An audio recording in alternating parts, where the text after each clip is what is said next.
Personne au village de Diambrim n'avait prévu que la plus belle femme jamais vue dans la région du Sénégal oriental deviendrait la clé d'un mystère qui ébranlerait les fondations même de leur compréhension du monde visible et invisible.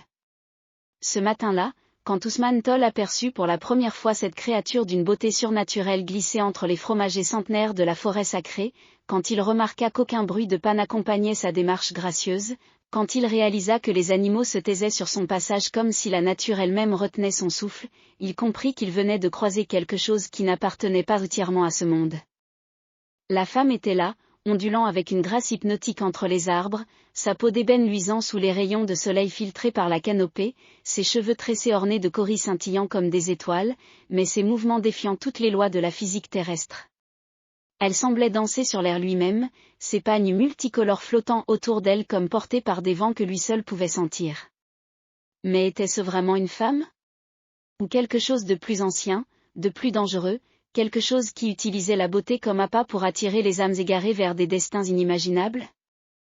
3 signes mystérieux marquèrent cette rencontre fatidique, les grillons cessèrent de chanter dès qu'elle apparut, les fleurs de bougainvilliers se fanèrent instantanément sur son passage, et l'eau des marigots près desquels elle glissa prit une teinte argentée que personne n'avait jamais vue. Les anciens du village parlaient à voix basse des astérisques gênés astérisques, ces esprits féminins de la brousse qui prenaient l'apparence des plus belles femmes pour séduire les hommes et les entraîner vers une mort certaine. Quelque chose de dangereux s'était éveillé dans la forêt de Diambrigne, et ce quelque chose avait choisi Ousmane comme sa prochaine proie. Diambrigne s'animait chaque aube au rythme des pilons qui écrasaient le mille, des chants des femmes qui partaient au puits, des hennissements des chevaux qui s'ébrouaient dans l'enclos communautaire. Ce village peul de la région de Tambacounda vivait au rythme des transhumances, quand les bergers menaient leurs troupeaux vers les pâturages verts de la saison des pluies. L'air vibrait des senteurs de lait caillé, de beurre de karité, d'encens de sandarak, créant cette atmosphère unique qui caractérisait les campements peuls de la vallée du fleuve Gambie. Au cœur de cette communauté pastorale évoluait Ousmane Tol, 26 ans, le plus prometteur des jeunes bergers du village. Grand et élancé comme tous les hommes de son ethnie, avec ce teint cuivré caractéristique des Peuls, il possédait cette noblesse naturelle qui faisait de lui le candidat idéal pour épouser la fille du chef de village. Ses mains expertes savaient calmer les vaches les plus rétives, ses yeux perçants repéraient les prédateurs à des kilomètres, sa voix mélodieuse apaisait les troupeaux lors des longues marches vers les pâturages. Mais Ousmane portait en lui une curiosité maladive pour l'inconnu, une soif d'aventure qui l'amenait souvent à s'aventurer seul dans les zones interdites de la forêt sacrée. Sa mère, Aminata Ba, descendante d'une lignée de guérisseuses traditionnelles, l'avait élevé dans le respect des traditions ancestrales après la mort de son père, emporté par une maladie mystérieuse lors d'une expédition de chasse. Elle lui répétait sans cesse, « Mon fils, la curiosité est une qualité chez un berger, mais elle devient un défaut mortel quand elle nous pousse vers ce qui doit rester caché. » Ousmane vivait dans une case circulaire en banco, décorée des motifs géométriques traditionnels Peuls, où il rangeait ses bâtons de berger sculptés et ses amulettes protectrices héritées de son père. Fatou Sall, la fille du chef Mamadou Sall, était promise à Ousmane depuis leur plus jeune âge. Belle selon les canons Peuls, élancée, au teint clair, aux traits fins et aux cheveux longs, elle possédait également cette intelligence vive et cette force de caractère qui faisait d'elle une future épouse et mère respectée. Elle venait souvent voir Ousmane traire ses vaches à l'aube, prétextant aider sa mère à chercher du lait frais, mais en réalité pour passer quelques instants avec celui qui serait bientôt son époux. Ces moments volés près des enclos, dans la fraîcheur matinale parfumée par la rosée sur l'herbe, constituaient les plus belles heures de la journée d'Ousmane.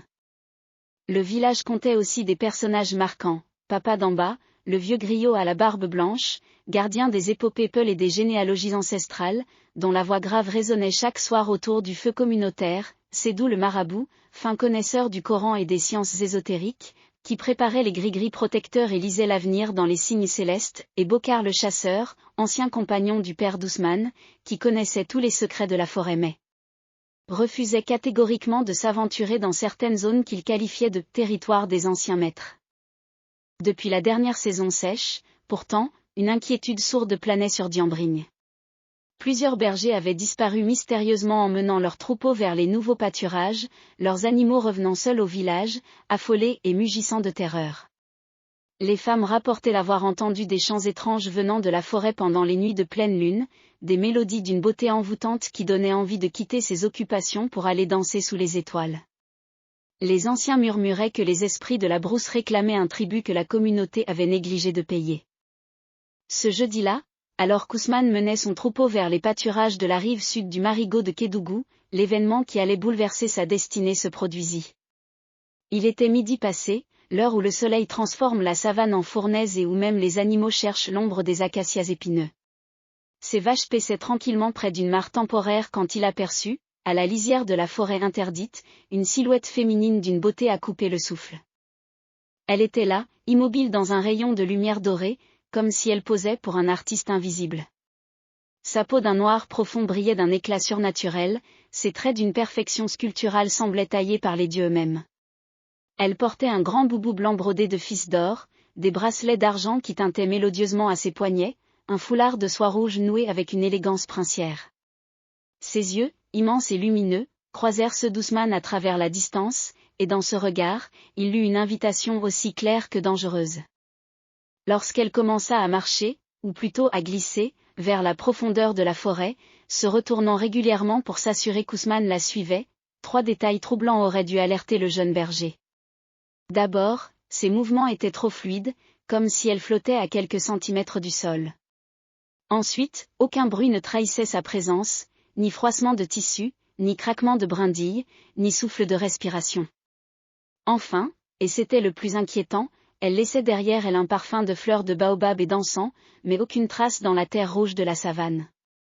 Ousmane abandonna son troupeau sans réfléchir, hypnotisé par cette apparition qui défiait toutes ses références. Il la suivit d'abord à distance prudente, puis, enhardi par ses sourires encourageants et ses gestes gracieux qui semblaient l'appeler, il accéléra le pas pour la rattraper.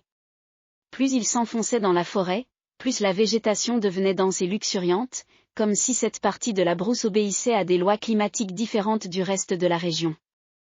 Soudain, 3 révélations coup sur coup glacèrent progressivement son sang d'enthousiasme. D'abord, il réalisa qu'il avait perdu toute notion du temps, le soleil qui brillait au zénith quand il avait quitté son troupeau semblait maintenant décliner vers l'horizon, comme si plusieurs heures s'étaient écoulées en quelques minutes. Ensuite, il comprit qu'il ne reconnaissait plus du tout le paysage qui l'entourait, cette partie de forêt aux arbres gigantesques et aux lianes pendantes n'existait dans aucune de ses explorations précédentes. Enfin, et ce fut le plus terrifiant, il s'aperçut que la femme qu'il suivait ne se reflétait dans aucune des nombreuses mares qui longeaient. Un conte à rebours mortel venait de s'enclencher. Car au moment précis où cette dernière observation lui traversa l'esprit, la mystérieuse beauté s'arrêta net, se retourna vers lui avec un sourire qui révéla des dents d'une blancheur surnaturelle, et lui dit d'une voix mélodieuse mais chargée de menaces, « Ousmane Tol, fils d'Aminataba, petit-fils de Damba le berger aux 100 vaches, tu as franchi la frontière entre les mondes. Il n'y a plus de retour possible maintenant. » Les heures qui suivirent cette déclaration glaçante plongèrent Ousmane dans un univers où les lois naturelles semblaient suspendues. La mystérieuse femme, qui se présenta sous le nom de Mariama la danseuse, l'entraîna plus profondément dans une forêt qui défait toute logique géographique. Les arbres grandissaient à vue d'œil, les fleurs s'épanouissaient et se fanaient en quelques secondes, les sources d'eau pure jaillissaient du néant avant de disparaître aussi soudainement qu'elles étaient apparues. « Ne t'inquiète pas, mon beau berger, lui susurrait Mariama de sa voix ensorcelante. Je vais te montrer des merveilles que tes yeux mortels n'ont jamais contemplées. Tu vas découvrir le véritable royaume des esprits de la brousse. » À mesure qu'il progressait, Ousmane remarquait que sa compagne ne semblait jamais fatiguée, ne transpirait jamais malgré la chaleur humide, et que ses vêtements restaient immaculés alors qu'il traversait des fourrés épineux et des marécages boueux. Le premier signe vraiment troublant survint quand ils atteignirent une clairière où se dressait un village fantôme aux cases parfaitement conservées mais totalement silencieuses. « C'est ici que j'habite », expliqua Mariama en esquissant une danse gracieuse entre les habitations vides. « Mes sœurs et moi, nous vivons dans ces demeures depuis que les premiers hommes ont appris à élever des troupeaux. » Ousmane voulut demander où étaient ses mystérieuses sœurs, mais la question mourut sur ses lèvres quand il réalisa que plusieurs silhouettes féminines se matérialisaient progressivement autour d'eux, toutes d'une beauté surnaturelle, toutes vêtues de pagnes aux couleurs impossibles. Sa mère Aminata commençait à s'inquiéter sérieusement. Quand le troupeau d'Ousmane était rentré seul au village, mugissant de terreur et refusant de s'approcher de la forêt, elle avait immédiatement consulté Sédou le marabout. « Ton fils a été choisi par les astérisques gênés astérisques, lui avait-il annoncé après avoir consulté ses coris divinatoires. Ces esprits féminins de la brousse sont réveillés par la négligence des hommes envers les traditions ancestrales. Ils cherchent des compagnons parmi les plus beaux jeunes hommes pour repeupler leur royaume invisible. Papa d'Amba, le griot, confirma les pires craintes d'Aminata en récitant l'ancienne épopée des bergers perdus. Il y a 100 ans, raconta-t-il de sa voix grave, 5 jeunes bergers du clan des Tolls avaient disparu de la même façon, attirés par une femme d'une beauté incomparable. Leurs corps n'avaient jamais été retrouvés, mais leurs esprits étaient devenus les gardiens éternels du royaume des ***. La prophétie disait qu'un jour, un descendant de cette lignée serait choisi pour renouveler le pacte de sang entre les deux mondes. Dans la forêt ensorcelée, Ousmane découvrit rapidement qu'il n'était pas le premier humain à avoir été séduit par Mariama. Dans une grotte aux parois couvertes de dessins rupestres, elle lui montra les portraits de dizaines d'hommes de différentes époques, tous jeunes, tous beaux, tous arborant cette expression de fascination béate qu'il reconnut avec horreur sur son propre visage. « Ils ont tous accepté de rester avec moi », murmura-t-elle en caressant les visages peints. Ils ont découvert que l'amour d'une *** valait mieux que toute existence mortelle. Le premier obstacle se dressa quand Bokar le chasseur, alerté par Aminata, organisa une expédition de recherche avec les hommes les plus courageux du village. Armés de fusils de chasse, de gris-gris protecteurs et de torches enflammées, ils s'aventurèrent dans la forêt en suivant les traces d'Ousmane. Mais à peine avaient-ils franchi la lisière des grands arbres qu'ils se retrouvèrent complètement perdus, tournant en rond pendant des heures avant de ressortir exactement au même endroit, épuisés et terrifiés par des visions d'esprits moqueurs qui dansaient entre les arbres. Cette victoire de la magie sur la détermination humaine confirma à Ousmane qu'il était bel et bien prisonnier d'un monde régi par d'autres lois. Mais au lieu de l'effrayer, cette réalisation éveilla en lui une fascination morbide. Il commençait à comprendre que Mariama lui offrait quelque chose que sa vie de berger ne pourrait jamais lui donner, l'éternité, la beauté absolue, et surtout, l'amour d'une créature divine. Les manifestations surnaturelles s'intensifièrent de façon alarmante quand Mariama décida d'initier Ousmane au mystère de son royaume invisible. Chaque nuit, elle l'emmenait danser dans des clairières où se rassemblaient des centaines d'esprits de toutes formes, génies de l'eau au corps translucide, djinns du feu aux yeux de braise, ***génie de la terre aux chevelures d'herbe folles. Ousmane dansait jusqu'à l'épuisement, nourri par une énergie surnaturelle qui lui permettait de tenir debout malgré la fatigue mortelle qui aurait dû l'abattre. Mais plus il passait de temps dans ce monde parallèle, plus il sentait sa propre humanité s'amenuiser. Ses réflexes de berger s'émoussaient, ses souvenirs de Diambrine devenaient flous, et surtout, il commençait à perdre sa capacité à ressentir les émotions humaines normales. L'amour qu'il portait à Fatou s'estompait comme un rêve au réveil, remplacé par une passion dévorante pour Mariama qui consumait toute autre préoccupation. La révélation choquante sur les véritables enjeux de sa présence dans le royaume des ***génie lui fut livrée par l'une des sœurs de Mariama, Aïssatou la tisseuse, lors d'un moment d'inattention de sa gardienne. « Écoute-moi bien, berger de Diambrigne », lui chuchota-t-elle en peu l'ancien. « Nous ne sommes pas des esprits bienveillants comme Mariama te l'a fait croire. Nous sommes les âmes des premières femmes Peul qui ont été sacrifiées il y a 1000 ans pour sceller un pacte avec les génies de la brousse. Nous sommes condamnés à errer entre les mondes jusqu'à ce que nous trouvions des âmes masculines assez pures pour nous remplacer dans cette prison éternelle. » Cette révélation bouleversa complètement la compréhension qu'Ousmane avait de sa situation. Il n'était pas l'élu d'une déesse de la beauté, mais la prochaine victime d'un cycle maudit qui se perpétuait depuis des siècles.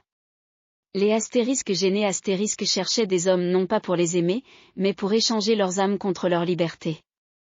En acceptant de rester avec Mariama, il libérerait ses anciennes victimes, mais condamnerait son propre esprit à devenir le gardien éternel du royaume invisible. L'alliance qu'il croyait avoir tissée avec Mariama se révéla n'être qu'une manipulation savamment orchestrée. Un soir, alors qu'il pensait qu'elle dormait, il l'entendit parler à ses sœurs dans une langue qu'il ne comprenait pas, mais dont les intonations trahissaient la joie mauvaise. En tendant l'oreille, il saisit quelques mots en peul, bientôt libre, le sacrifice est prêt, 1000 ans de prison vont s'achever. La trahison d'Aïssatou, qui semblait l'avoir aidé, fut révélée quand Ousmane tenta de s'enfuir pendant la nuit. À peine avait-il quitté le village fantôme qu'il se retrouva face à elle, transformé en créature terrifiante aux yeux rouges et aux griffes acérées. « Tu croyais vraiment que j'allais t'aider » ricana-t-elle. « Je t'ai révélé la vérité uniquement pour que tu comprennes l'inutilité de toute résistance.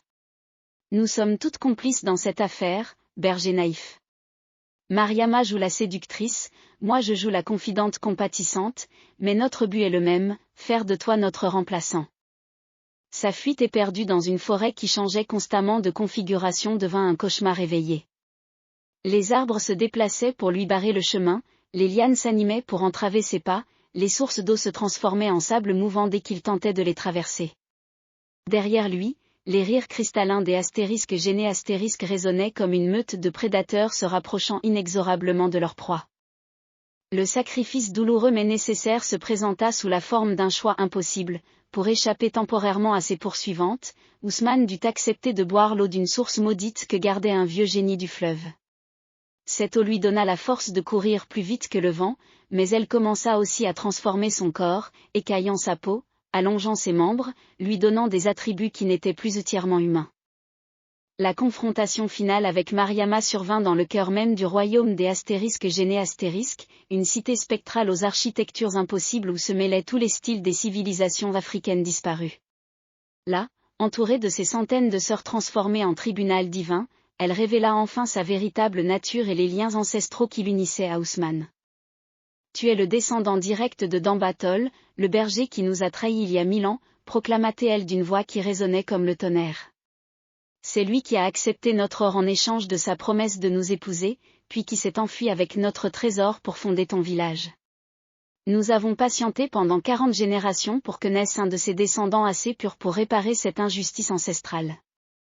Le piège mortel se referma quand Ousmane comprit que toute sa lignée avait été manipulée depuis des siècles. Son village, sa famille, sa destinée de berger, tout avait été orchestré par les astérisques gênés pour l'amener exactement à ce moment, dans ce lieu, face à ce choix. Sa mort apparente, car c'est bien de cela qu'il s'agissait, ne serait que la résolution d'une dette karmique que portait sa famille depuis un millénaire. Tu peux choisir de mourir en tant qu'homme libre, lui proposa Mariama avec un sourire glacial, et dans ce cas, toute ta lignée sera maudite jusqu'à l'extinction de ton nom. Ou tu peux accepter de devenir notre gardien éternel, et tes descendants vivront dans la prospérité sous notre protection bienveillante. La découverte du secret ancestral le plus lourd surgit des profondeurs de sa mémoire génétique quand il posa sa main sur l'autel de cristal noir au centre de la cité spectrale. Soudain, il revécut les souvenirs de tous ses ancêtres, d'Amba le traître, mais aussi tous les autres hommes de sa lignée qui avaient été secrètement contactés par les astérisques gênés au cours des siècles, qui avaient résisté ou cédé, qui avaient payé le prix de la trahison originelle par leur sang, leur santé, leur bonheur. Le point de rupture psychologique ultime se produisit quand Ousmane réalisa que même s'il parvenait à s'échapper, il ne pourrait jamais retourner à sa vie normale. Les transformations subies dans le royaume des astérisques gênés l'avaient changé de façon irréversible.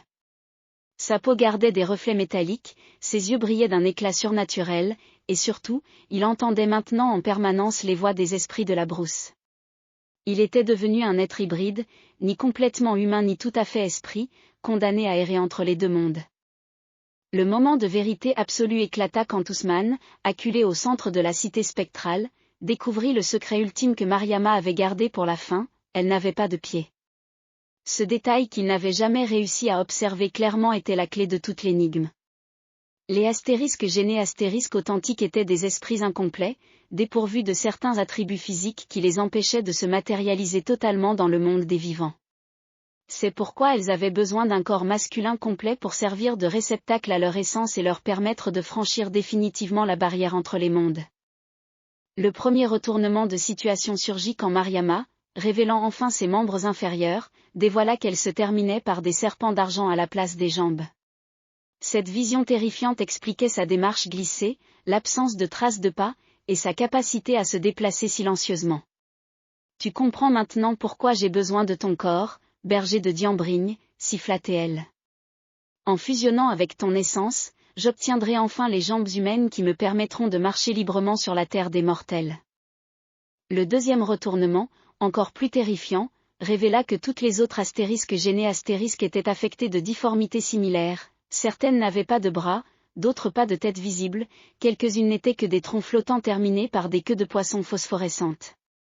Le royaume des esprits n'était qu'un hospice cosmique où s'étaient réfugiées toutes les créatures incomplètes, rejetées par les deux mondes, cherchant désespérément à voler aux humains les parties corporelles qui leur manquaient. Le troisième retournement, le plus bouleversant, vint de Papa d'en bas le griot, dont l'esprit se matérialisa soudainement dans la cité spectrale. Il n'était pas mort de vieillesse comme le croyait tout le village, mais avait été secrètement tué par les astérisques gênés astérisques pour l'empêcher de révéler à Ousmane la véritable nature de sa mission. « Mon enfant, proclama son fantôme, je suis venu te donner l'arme qui peut te sauver, le véritable nom de Mariama. Elle ne s'appelle pas ainsi, mais Kumba la maudite, première épouse de ton ancêtre d'en bas, qui s'est suicidée de rage quand il l'a abandonnée. Prononcer son vrai nom la forcera à redevenir humaine et mortelle. » L'explication ultime qui recontextualisa toute l'histoire jaillit alors comme une révélation cosmique, il n'y avait jamais eu de trésor volé, pas de dette ancestrale, pas de malédiction héréditaire. Tout n'était que la vengeance d'une femme abandonnée qui avait choisi de se transformer en esprit pour pouvoir poursuivre sa vengeance au-delà de la mort. Les autres astérisques gênés astérisques n'étaient que des projections de sa colère, des fragments de sa personnalité éclatée qui avaient pris vie propre au fil des siècles. Les émotions atteignirent leur paroxysme quand Ousmane dut affronter le dilemme moral impossible. En prononçant le véritable nom de Mariama, il la condamnerait à mourir définitivement, mais cela détruirait également toutes ses projections, libérant du même coup les âmes des bergers prisonniers depuis des générations. Sauver sa propre vie signifiait anéantir une femme dont le seul crime avait été d'aimer trop passionnément un homme qui l'avait trahi. La confrontation finale prit la forme d'un duel de volonté où Ousmane, armé du véritable nom de son adversaire, affronta Mariama dans sa forme la plus terrifiante, un tourbillon de rage pure aux multiples visages, certains beaux, d'autres hideusement déformés par la haine séculaire. Chaque syllabe du nom Kumba qu'il prononçait la faisait reculer, mais aussi pleurer des larmes de sang qui tombaient comme une pluie acide. Le sacrifice héroïque d'Ousmane prit une forme inattendue, au lieu de prononcer le nom complet qui aurait détruit Mariama, il choisit de fusionner volontairement avec elle, non pas comme victime, mais comme rédempteur.